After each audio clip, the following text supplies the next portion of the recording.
U.S. military says war with North Korea. As tensions escalate on the Korean peninsula, Washington insists it will work with the UN, Japan, China and South Korea to reach a solution.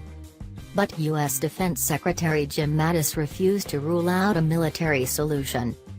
North Korea launched its latest missile test on Saturday in defiance of international sanctions as the UN Security Council demanded Pyongyang halt all ballistic missile tests. Talks continue to gather pace amid fears Kim Jong-un will carry out a sixth nuclear test imminently. North Korea has vowed to develop a missile mounted with a nuclear warhead that can strike the mainland United States, saying the program is necessary to counter U.S. aggression.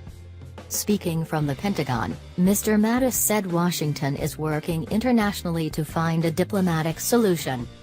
Mr. Mattis said, "We are going to continue to work the issue.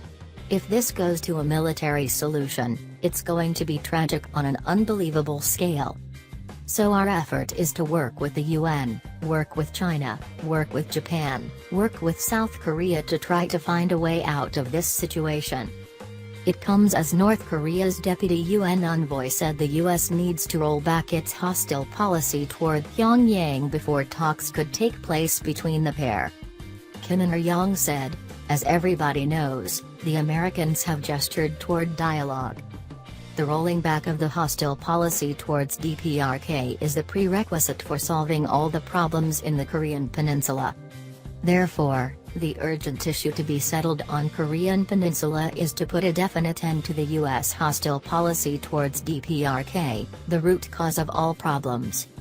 Last month U.S. President Donald Trump warned a major conflict with North Korea was possible as he revealed he would be willing to meet with Kim Jong-un.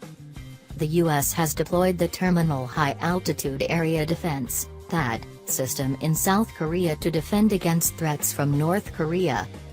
As well as the THAAD system, the U.S. has 28,500 troops stationed in South Korea to counter threats from Pyongyang.